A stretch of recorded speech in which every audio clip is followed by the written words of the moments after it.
Cyber Smart Week, folks. It is Cyber Smart Week this week, and thank you all for joining this webinar. We have three great speakers for you. Before I get into that, let me introduce myself. My name is John Mollo. I'm a team leader here at the NCSC, and I'll be emceeing this webinar. If you have any questions throughout, there's a little Q&A box that you can use at the bottom of your screen. Just use that Q&A box to ask any questions, and we'll get to those at a natural point in the presentation. We'll hold those to the very end. Now, as I said, today we have three great speakers for you. So we have Dr. Andrew. Dr. Andrew is a senior lecturer and Program Director of Artificial Intelligence at Victoria University of Wellington, specialising in explainable and interdisciplinary AI. His research explores AI's social and ethical implications with applications in ecology, legal decision-making, and much more. Dr. Andrew is an active science communicator, frequently contributing op-eds, interviews, and expert commentary on AI-related topics. So thank you and welcome, Andrew. We also have Fracy. So Fracy is from the NCSC and is an information security professional with experience in security operations and insurance. Throughout her career, Fracy has focused on raising the cyber resilience of government entities, and her background includes a master's in public administration with a focus on homeland security and has a graduate certificate in cybersecurity as well. Fracy joined the National Cybersecurity as a Principal Information Security Advisor, and is in this capacity that Fracy provides her technical and thought leadership over NCSC standards, guidance, and interagency engagements. And she has previously worked for the New Zealand Defence Force and the Centre for Internet Security. And our third speaker is Elizabeth from the FMA. So Elizabeth is a senior advisor at the Financial Markets Authority, working in the regulatory services team. This team leads FMA's response to complaints about unlicensed market activities and scams, and drives efforts to disrupt investment scams and raise public awareness, including new threats like AI and deepfakes.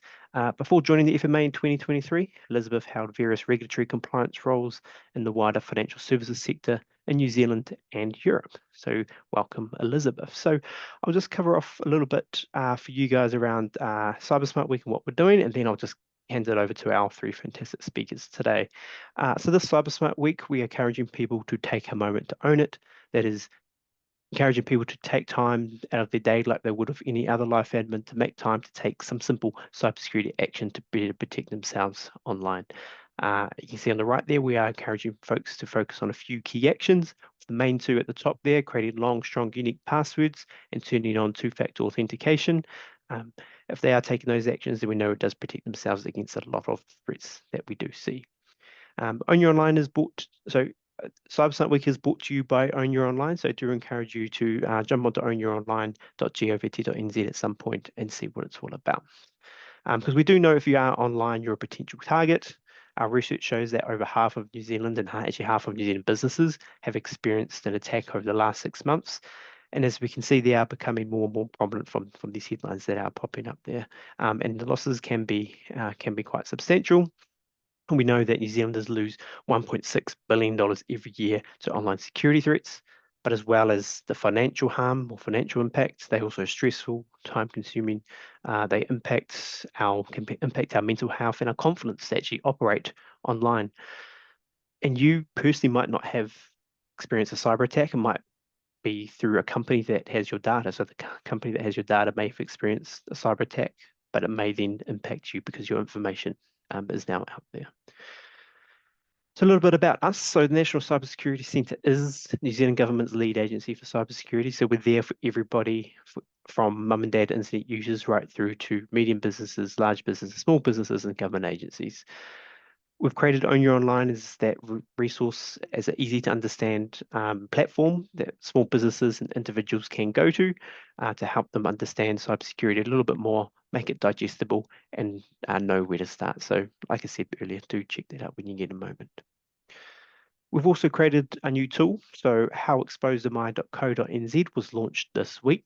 What you can do here is enter your email address, and it will highlight any data breaches your email address has been in. It will highlight the breaches. It will let you know what information has been exposed, Then it'll also step you through what are the actions you can do to help protect yourself. So it is quite good there. So I'm going to stop sharing my slides and I'm going to allow Andrew to share his. So as I said, at any point, Tim, if you have questions, you can just throw them into the Q&A box. And that way we can get to them at the relevant time. But now I'll hand over to Andrew. Kia ora koutou. Thank you for having me here. It's amazing to see how many people we have on the call. It's great to see the interest. So what I want to do is just give a very brief overview. I've been told I only have 15 minutes at most, so I will be concise around cybersecurity in the age of AI. Just some fundamental ideas and things, and then our two speakers will give you some more detailed examples as well. So John already introduced me, so I will skip the slide which says what he said, but in less lovely words. So I want to start by just setting the scene a bit with what we mean when we talk about AI. So obviously since ChatGPT came around in the late 2022, we've all been quite concerned around things like large language models, deepfakes, these sorts of things. But many of you will notice AI has been around for a lot longer than that, and we have a whole class of AI algorithms that we can call traditional, or maybe a better word is predictive AI. And this is all about things like doing classification tasks. So for example, when you think about your emails, classifying things as spam emails or not spam emails, that's actually an AI technique that's been around for 20 or 30 years. And these types of models are quite different from the generative ones and have different considerations.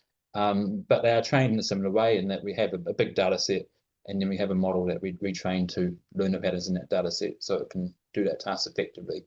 So in that example of threat detection, for example, you may have a data set that has some examples of previous attacks on the network, and you want your model to learn what network patterns are attacks and what ones are benign or normal traffic. So when we talk about predictive AI, as I mentioned, things like spam filtering, this is all about AI for analyzing existing data to find patterns, classify information, and make predictions. So things like spam filtering, malware detection, network anomaly detection, fraud transaction analysis. And this is, sort of the bread and butter, I suppose, of a lot of cybersecurity work. And AI has been used in this space for quite some time in a defensive way. But of course, we can also use it in a not so great way. With any AI technology, there is both good and bad usages.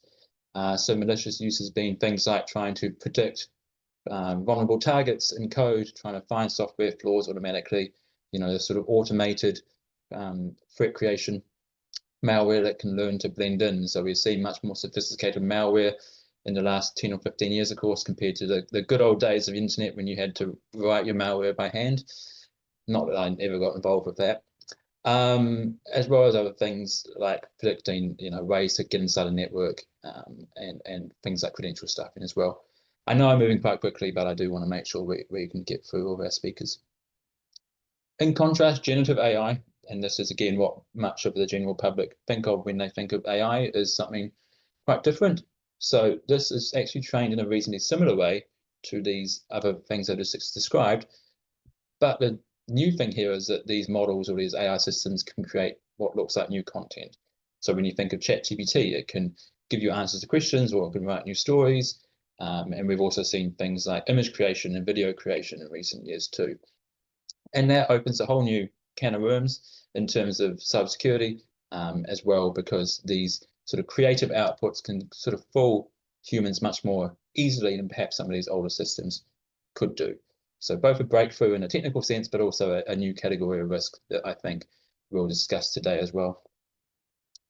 And the first of these is our large language models. So when you think of ChatGPT or Copilot, this is what is called a large language model. And these are basically these really, really big AI systems with billions of numbers inside them that can analyze text and generate new text based on what they've read. So when you're talking to ChatGPT, it's read the whole internet just about, and so based on what it's seen, it can then try and predict what the answer you might want is. And if you're interested, this was enabled by this idea of a transformer. Oops, my slides aren't quite working, but which is just a certain type of neural network that is much better at remembering or paying attention to certain inputs than older approaches. So our old language models would often forget what you're talking about earlier in a conversation, or in this context, early in a document perhaps, whereas these ones have made them much more convincing and performant.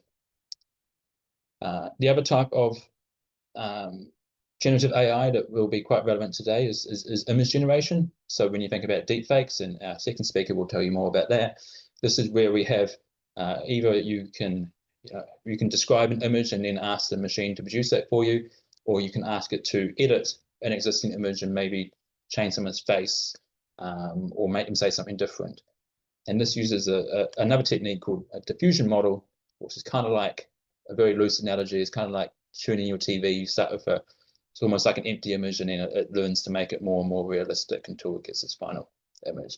And again, really interesting technology because it allows you to edit images. I mean, I can now be created perhaps in ways I couldn't be before, but also a new sort of category of vectors for things like fraud as well. So malicious uses in generative AI would be things like phishing attacks, right? So, I mean, we have seen a much more subtle phishing attacks, much more targeted emails that you might get now when people want to convince you that they're from your bank or your insurance company. Phishing is a sort of a newer term, but this idea of cloning voices.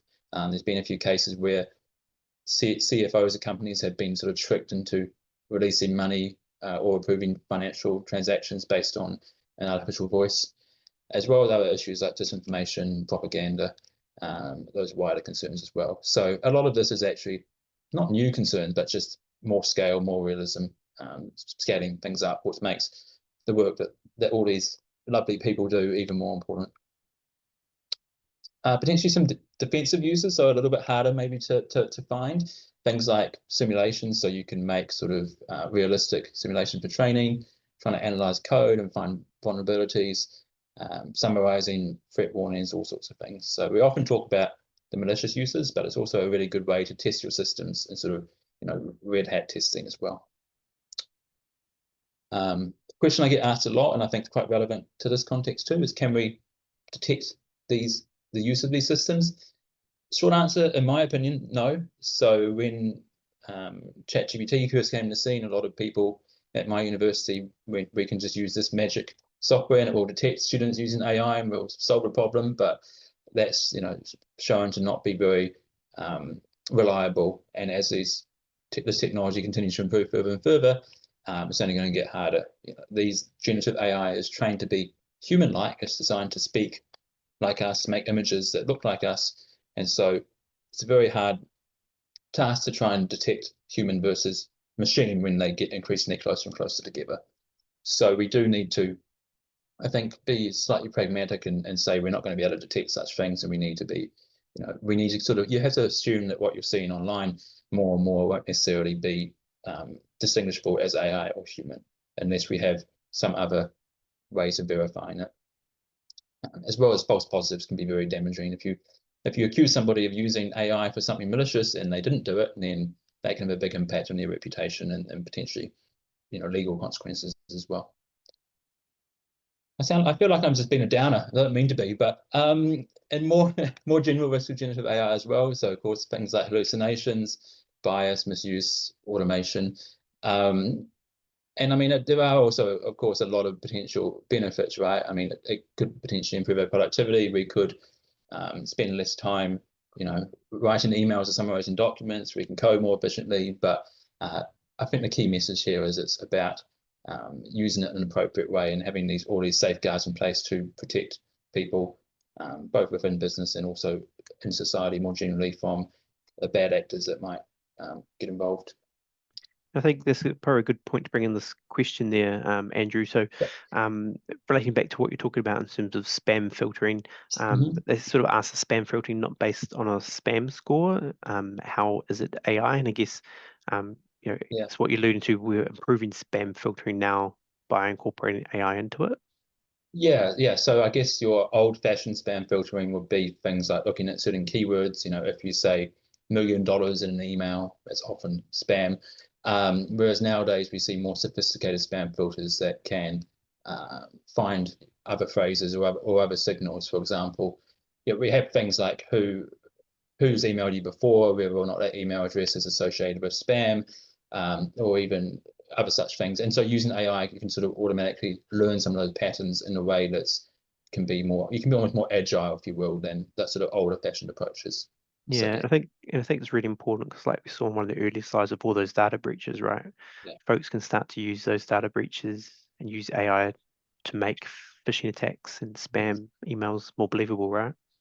yeah, and I guess you can also use it as an educative tool, right? If you want to, there's some good websites out there where you can kind of make fake phishing attacks based on yourself, and then you can sort of learn to recognize how easy it is. And so I think it's also quite good for that use. So it's Yep. sort of, it can be a bit scary to see what's possible, but at the time, knowledge is sort of the best defense in these things.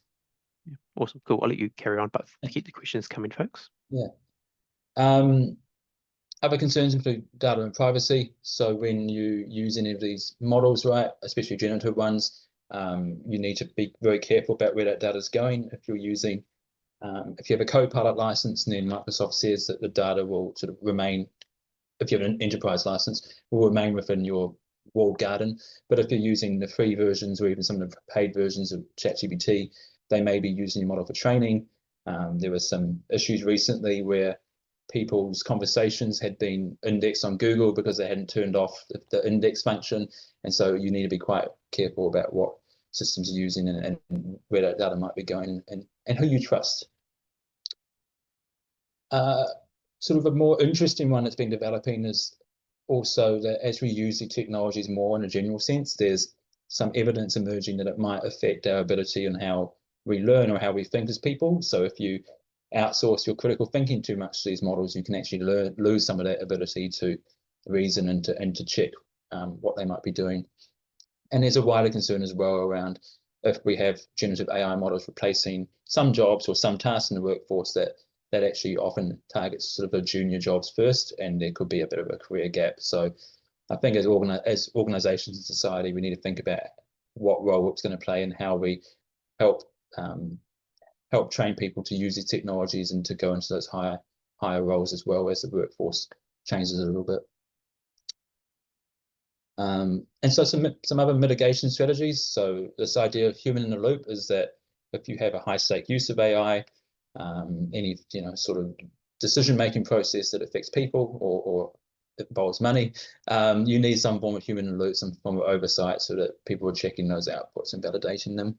A new concept that's come around recently is this idea of the AI bill of materials. So if you've heard of the software bill of materials or the SBOM, similar idea, you can sort of have a verified record of what model you're using, what version, where the data came from, who holds the data, having good documentation and being able to show your work kind of, as well as, of course, the standard practice in cybersecurity, adversarial testing, red teaming, continuous monitoring, auditing.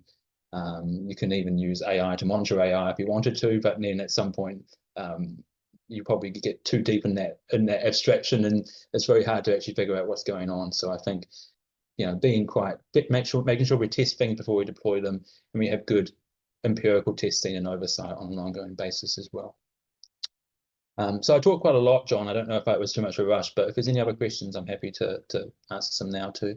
Yeah, there's a couple of questions here that I might fire your way, and we could probably get Elizabeth to bring up hers while I answer these. So ask these questions. So that was really great, Andrew. A lot of questions for you. We'll focus on a couple. If an employee enters sensitive client information on a public AI site, e.g. OpenAI, are there any safeguards from preventing such sensitive information from being cited in answers to other random users? Yes and no. So by default, so OpenAI doesn't actually use what you give it to answer other people's queries. What they might do is use it to train a next version of their model. And so it could be incorporated into future versions and leaked that way. The other risk is that sometimes the chats themselves can be shared online, especially if you don't disable the right setting. And so you've got to be aware of that as well. But those are the two main things. And then also, of course, it depends how much you trust what OpenAI say about how they use your data. And they do have terms and conditions, but you may be suspicious as to whether or not they might sell some of that information, especially if it's in a different country. So I would be cautious. And there are paid versions, as we said, who offer higher protections. But again, if it's very sensitive, you need to be really, really careful and make sure you have proper consent and transparency. Cool. And one more question there for you, Andrew. Do you see the field of AI assurance growing in the coming years as many more businesses implement Gen AI into their processes? Would assurance over LLMs become a key process?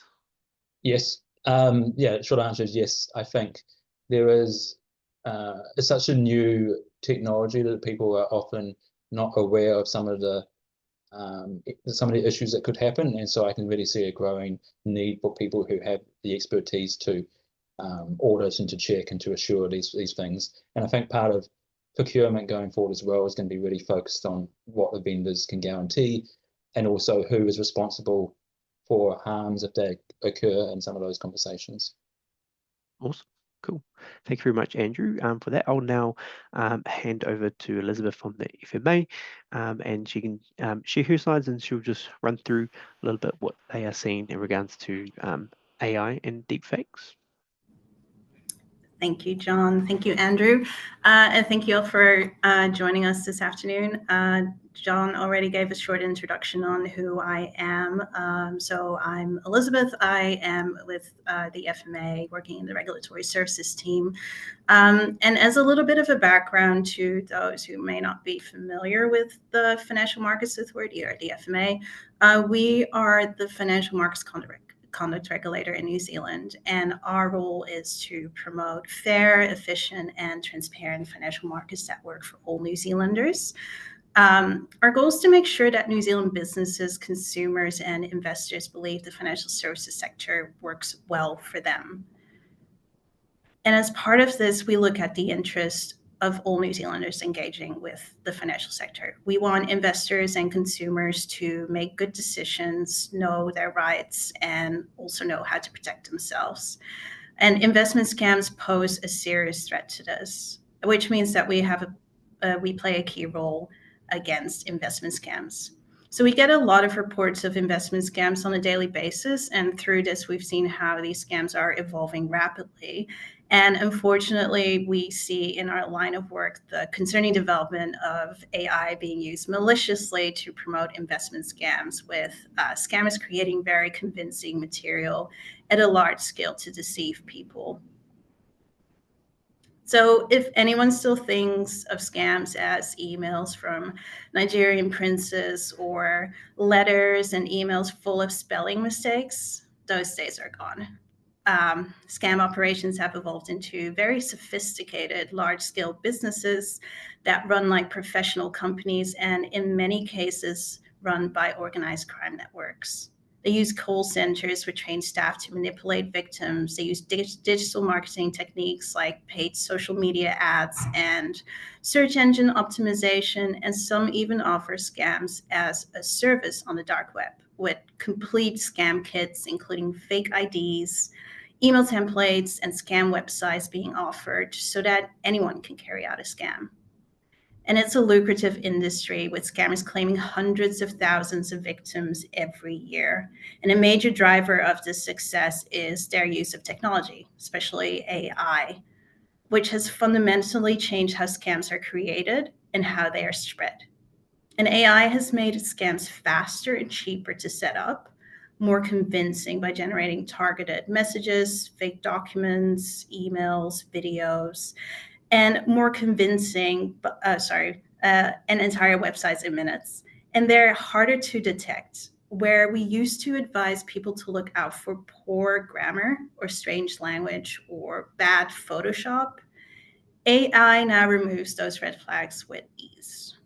And with AI, scammers can rapidly and easily change their scam tactics and launch new scams. They are able to scale their operations across multiple countries in one go and target specific groups of people based on their age, interests, or even online behavior. And now with deepfakes, we're seeing a new level of deception. Scammers are creating fake videos of celebrities, politicians, or well-known business leaders promoting investment scams. And for some, these will look and sound very real, and they make it even harder for people to know what's genuine. So what does it actually look like when scammers use AI to help them? One of the most common uses of AI we are seeing is with the mass production of scam websites. These scam websites often feature AI-generated branding and content with professional-looking names, logos, and layouts, and AI-generated text that is convincing and looks professional, but is often generic and purposely vague about what the website is actually offering. They use stock photos or AI-generated images to create fake staff profiles and build false credibility. And they often have chatbots that are powered by AI to answer questions in real time, which to gain trust and harvest sensitive information from users. You'll also see fake testimonials and reviews often fabricated by AI and paired with fake user accounts. And what's especially concerning is how easily these sites can be replicated. Scammers use website templates that can be duplicated hundreds of times with minimal effort. And with the only slight change being the logos, maybe the entity names and content to match with the countries, languages, or demographics they are targeting. So on your screen right now, you see an example of a duplicate website. So while you here see the same template used for two scam websites or for scam entities, BLG, Finance, and ATFX, in reality, we found close to 150 copy websites, all published around the same time. These websites use the same templates. The only difference were the name, logos, and sometimes the color schemes. So this kind of mass production of scam website is made possible by AI, and it allows scammers to scale quickly and target victims across multiple regions with very little cost or effort. And it also makes it possible for their scam to survive. It's when you take down one domain, 99 remain. We've also seen a surge of false ads being launched across social media. So these ads often use clickbait headlines designed to grab attention and mislead people into believing fake information.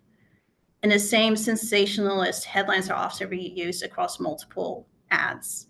For example, we've seen identical headlines falsely claiming that several public figures have been arrested due to providing investment tips on a popular talk show, or that the New Zealand super has been abolished. The aim here is to deliberately spread disinformation and cause public concerns or fears. Now, we've seen a lot of these ads. I've seen a lot of them on my personal social media pages as well. And I'm curious to know if any of you have seen these type of ads on your social media as well. And if you have, put it in the chat. Tell us what you saw, who was featured in the ad, and what was the ad saying. So we'll just get back to that later. But these ads are often published by sock puppet accounts, which are fake profiles pretending to be real people or hijacked accounts. And these ads often misuse real images or AI-generated photos of celebrities, politicians, and other public figures. The AI-generated images are often realistic, but slightly off, and they're used to lend credibility to fake scam promotions. And many of these ads link to fake news articles, like the ones you're seeing right now, on websites that mimic the look of a legitimate news outlet, making them appear more trustworthy and further spread disinformation. They use AI to imitate the tone, formatting, and style of the news outlet and write a convincing story relevant to the country they're targeting. And what's especially concerning here is the scale.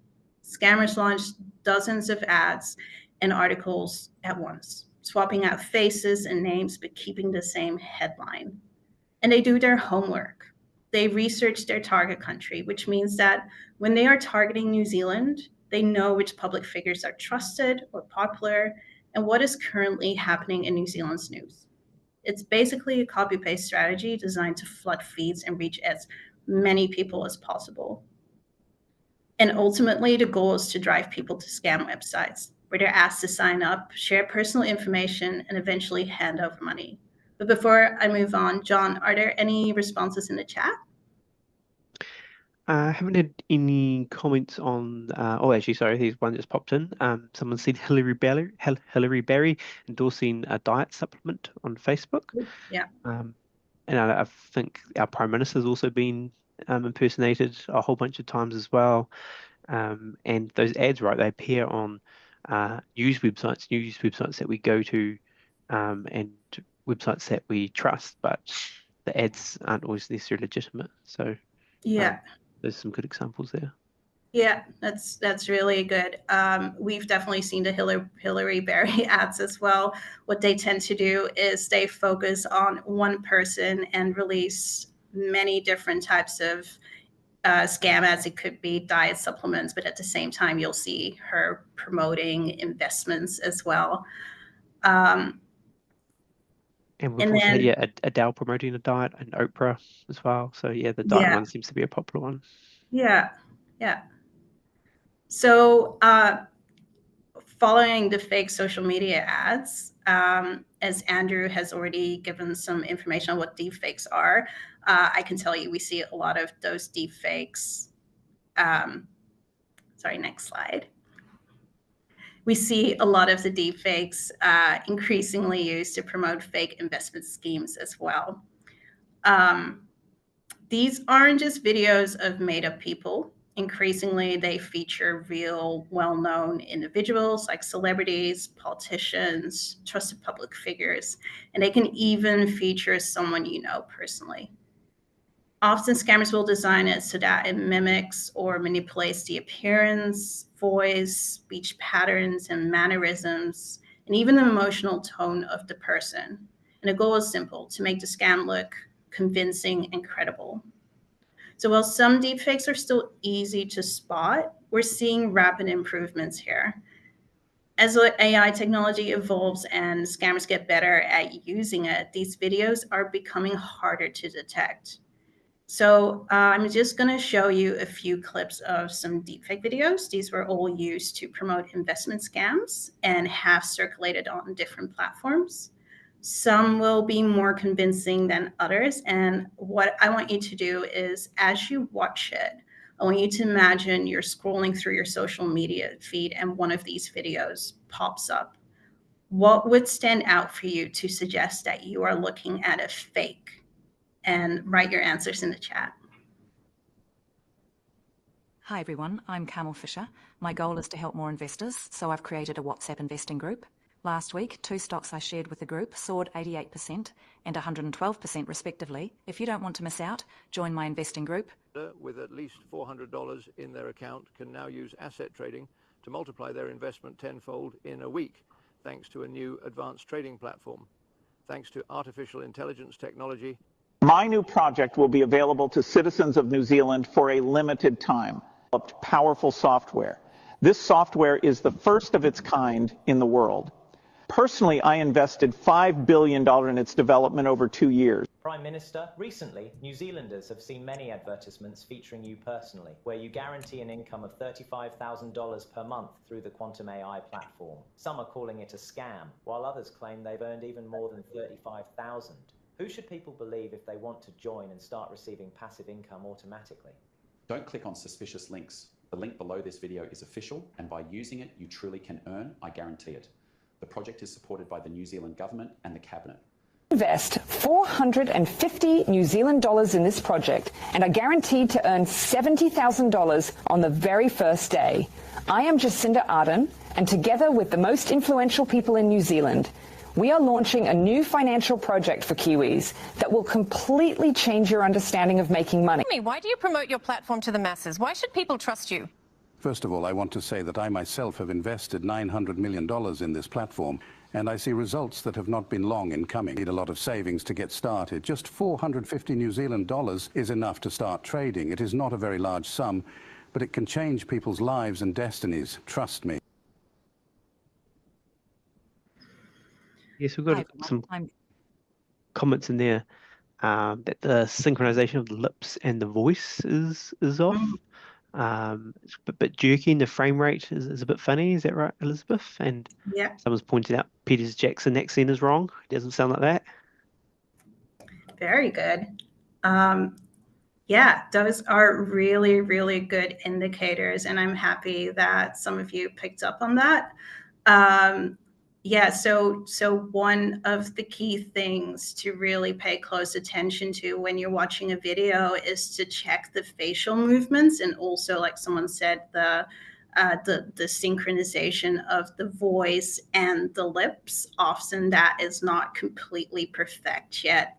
There's also a lot of stiff, don't know if you noticed that, but stiff and unnatural expression, some awkward blinking happening as well, which can be a really good sign that you're watching a fake. You might have also seen some straight lighting or shadows, or skin that's maybe a bit too pixelated. And in general, if you're looking at an image or a video, check the how the skin is looking, because AI still struggles with realistic skin details. Sometimes the skin is too smooth or way too wrinkly. And also look at the body and its movements. So are there any extra body parts that shouldn't be there, or any body parts missing, or are the hands moving naturally as you would expect of the person? I think in some of these videos, the hands were moving a lot, which would kind of be unnatural.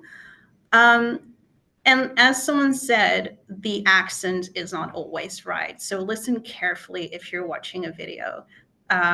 It's either the voice might sound slightly off, like the tone or the pacing. And especially in New Zealand, listening to the accent is really key, because AI still has a lot of issues with mimicking the Kiwi accent, which is very helpful as something to pick out. But if you're still unsure whether what you're seeing is real or fake, there are a few other things you can do. So do a sense check. Does it sound out of character, overly emotional, or manipulative? Is this something that the person would realistically say? For example, does it really make sense that Peter Jackson is trying to sell you an investment? And also cross-check the information. Use Google or other search engines to see if it is backed up by other reliable sources. You can also use online reverse image or video search tools to find the original content. And most importantly, if you are still unsure, talk to someone you trust. Get a second opinion, which can make all the difference. And like Andrew said, deepfakes are only going to get harder to detect as the technology improves. So staying alert and informed is key. Now, it's not all doom and gloom here either. While scammers have more smart tricks thanks to AI, the FMA is also evolving our response to disrupt their work. We carry out proactive scanning across multiple platforms like Meta and Google Ads, and we monitor for duplicate websites using keyword searches and online tools. We're also starting to use social listening tools to detect harmful content on social media. And when we identify scam websites, we engage directly with domain registrars to get them taken down. We will also work closely with the NCSC to remove harmful content and share intelligence. And we also engage directly with social media platforms, which is unfortunately where we see a large part of these AI-driven scams appearing. We share scam trends we're seeing and report harmful content directly to get them taken down. This also helps the platform to respond faster and more effectively. And these disruption activities give us speed, control, and visibility over the outcome, because the faster we act, the fewer people fall victim. Now, finally, I want to highlight one of our most effective tools in responding to scams, which is our public warnings. So these warnings explain our concerns about a particular scam, how it works, and are designed to alert and educate the public, and also businesses and other regulators. The goal is to prevent others from falling victim, but they're not just educational, they're also disruptive. When we publish a warning, it damages the scammer's credibility, making it harder for them to attract new victims. We also use these warnings to support our efforts to take down malicious websites and other content linked to the scam. And we publish these warnings on our website, which will be linked in the next slide, and across our social media channels. And when a scam is particularly harmful, we actively engage with the media to amplify the message. We did this, for example, this week with the impersonation of business leaders and financial commentators on social media, which is linked to a widespread pump and dump scam. And importantly, our warnings carry weight.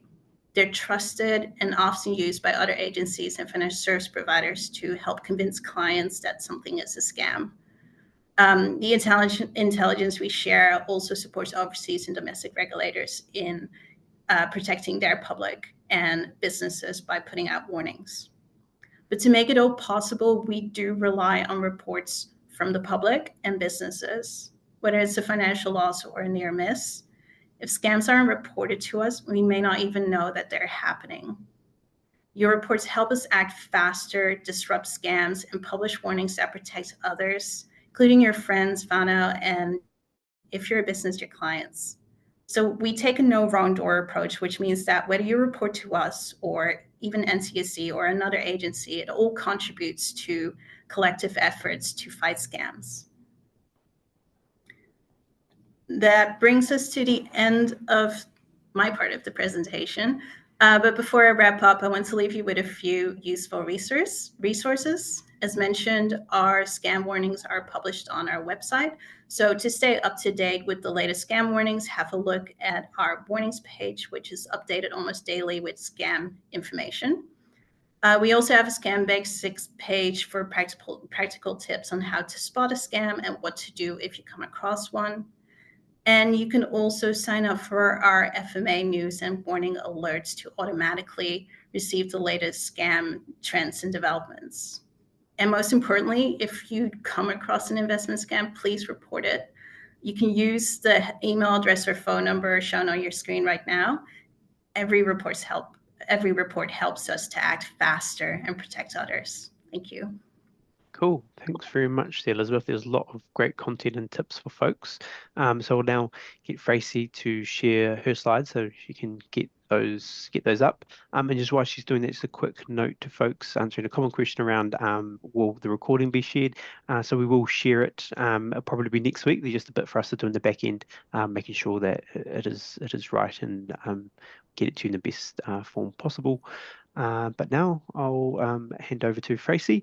Keep asking the questions, folks. We'll try to get to those at the end. Otherwise, speakers might even just jump in the Q&A and type some answers to some of those questions that you got as well. But yeah, handing over to you, Tracy. Thanks so much. Am I coming through loud and clear? Yep, you are. Awesome. Am I stiff or awkward, or is there bad lighting in this room? Nah, you're completely right. Sorry, folks, just wanting to make the case that I'm not a deep fake despite those things and not having a standard Kiwi accent. I won't offer you any financial advice, but I will offer you some cybersecurity advice. So thanks to both of the previous speakers. I'm not going to rehash any of the content that they so eloquently walked us through. Let's see if I can save us some time. So Kira Koto, Kofresi Toko Inowa. I'm the Lucky Last presenter, and I'm gonna just really quickly walk you through the NCSC. I'm assuming that if you're here, you know us and you love us, but I want to bring your attention to our 3 tohu, which are essentially our guiding principles. The first one being we support everyone in New Zealand to act on informed decisions.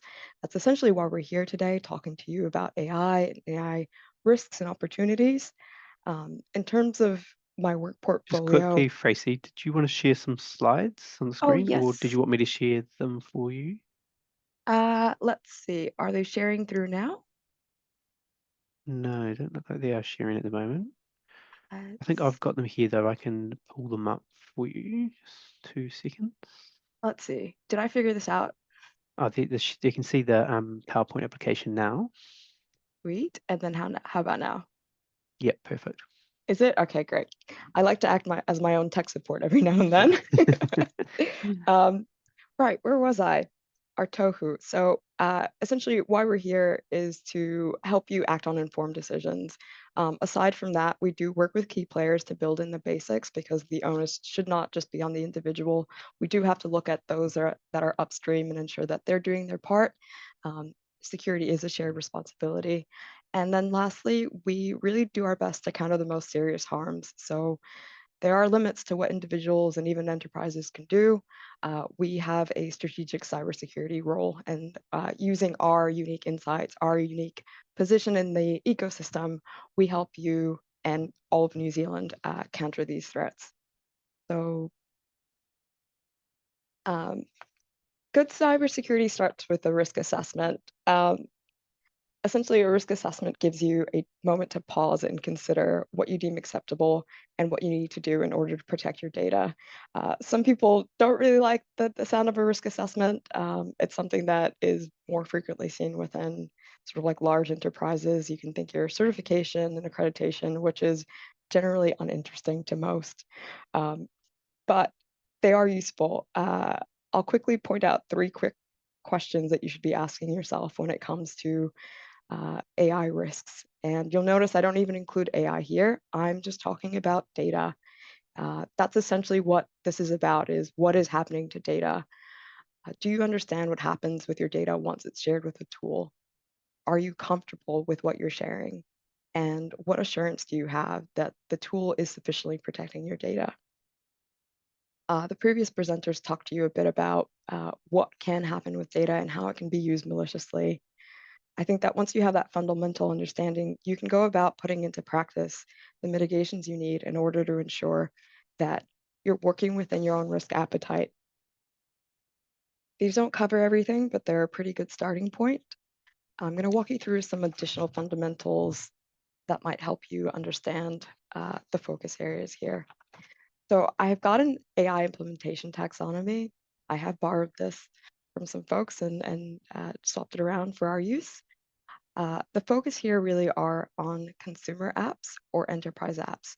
So a consumer app, that's one you're probably most familiar with. That'll be your ChatGPT, your Midjourney, your Bard, your Gemini.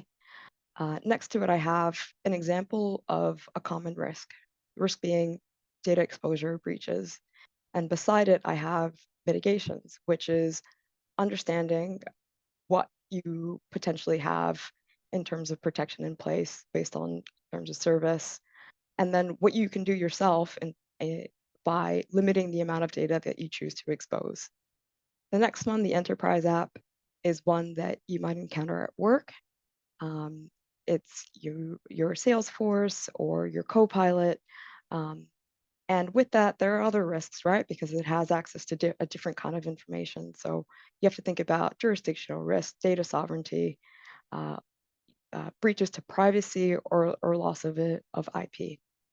The mitigations are very similar, but usually there's an entire team of people that you can rely on to go through and read a terms of service and to create policy and to monitor for anything going wrong. Beside it, I have an arrow pointing downwards, which just exemplifies the fact that as you go through different implementation types, you have an additional degree of control over your data and how it's being treated. The last one being a from scratch version that lets you determine what information your AI models have access to and how it's interpreted. So these last 3 options require the most effort, and it might suit the purpose of a very large enterprise. But if you are an AI enthusiast, it may be that you download your own models and you self-host them as well. Lastly, a little bit of a disclaimer. I'm definitely not plugging any products or discouraging the use of any products at any point throughout this presentation. So security people love a good triad. I've limited myself to 3 for this presentation. Andrew and Elizabeth have already sort of touched upon these here and there, but I'm just bringing it all together because good things come in 3s. The first one you're familiar with, and it's a fundamental security model that serves as a framework for understanding how risks and mitigations affect data. That's your CIA triad: confidentiality, integrity, and availability. Security considerations are highly dependent on the implementation type.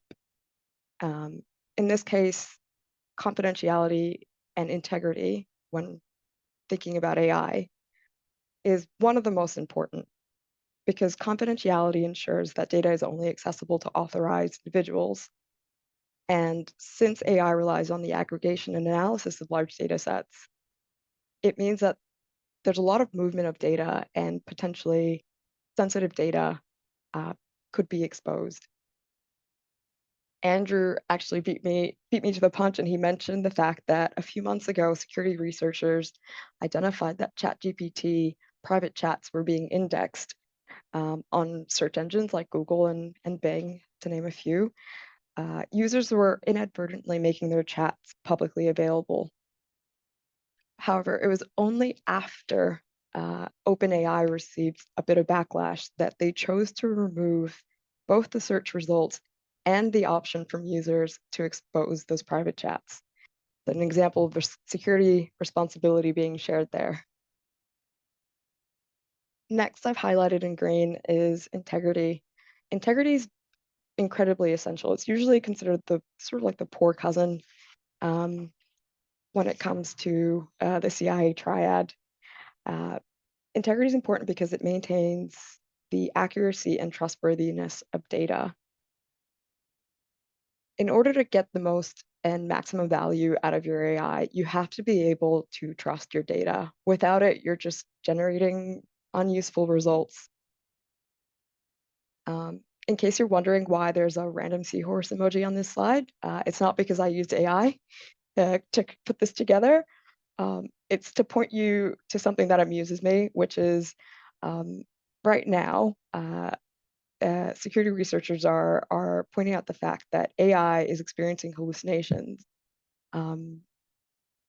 If you ask your preferred Gen AI app to pull forward a seahorse emoji, it will tell you that one exists because it's eager to please. However, in the Unicode standard, there is no such thing. You can pull open your phone right now and try to search for a seahorse emoji. It does not exist. AI will tell you otherwise. This is very similar to the Mandela effect that people experience. Just to point out that, again, what you get out of these apps, tools, as intelligent as they may appear, they're not actually all that great at everything. The second set of three that I have here covers both risks and opportunities. I'm not going to go too into depth, but essentially we've talked to you a bit about the security of AI and then also keeping yourself secure from AI. There's also the opportunity to use AI for security, but that's something that's more within the reach for those who are in larger organizations.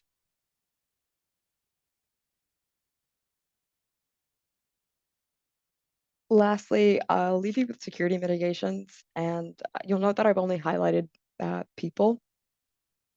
This is because when it comes to mitigations, people are the most important element. People follow processes and they use technology in order to do what they do every day, and it's important that they know how to do that securely.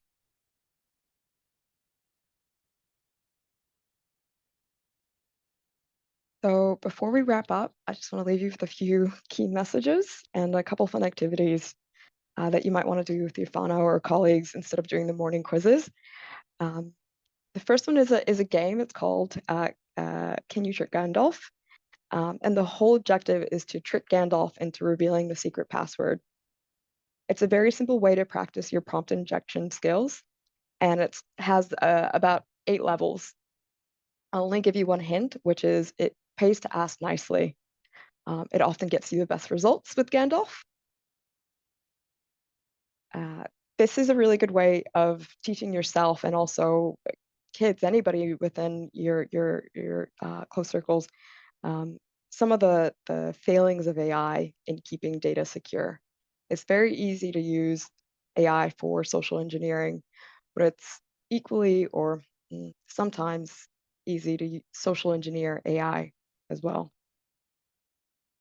The second activity is one that you'll have to find for yourself. I couldn't find a really good, cute tool for this one, but I recommend that you try your hand at identifying deepfakes, just to give yourself an idea of how well you perform.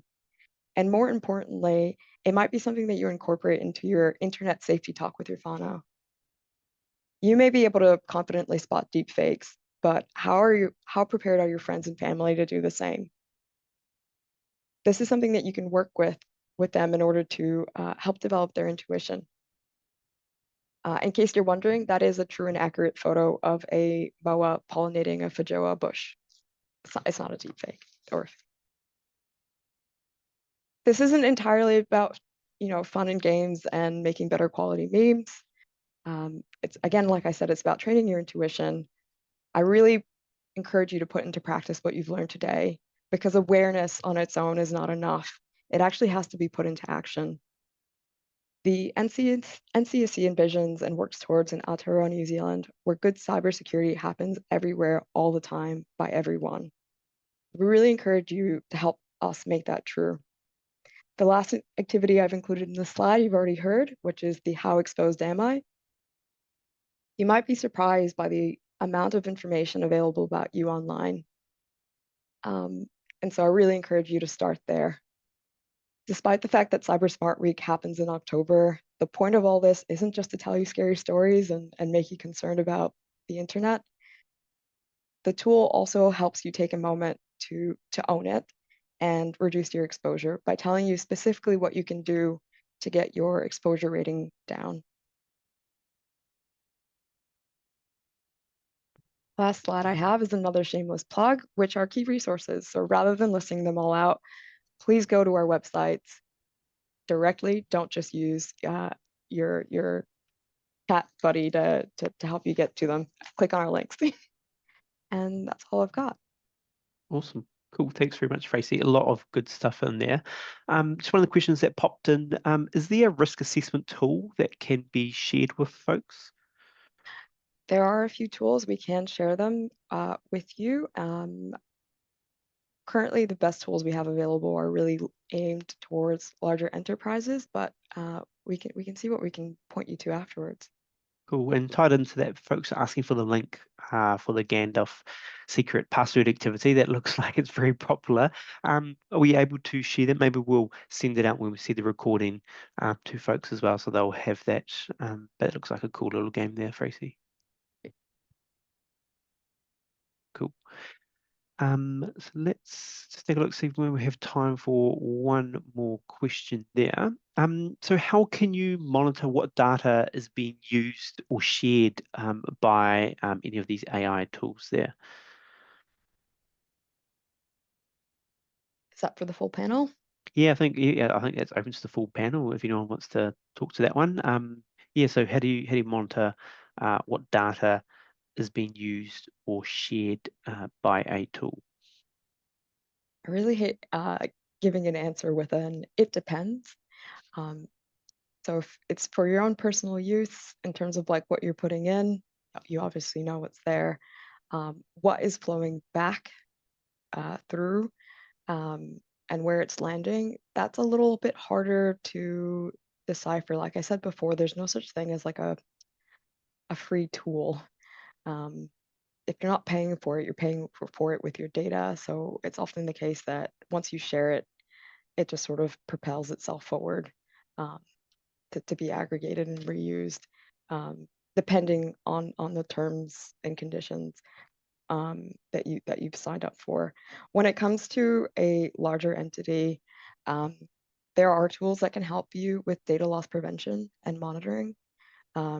Essentially being able to understand what inputs users are putting into all web applications, not just generative AI sites and things like that. So that can give you a view of what users are actually sharing out. Yeah, cool. Perfect, thank you.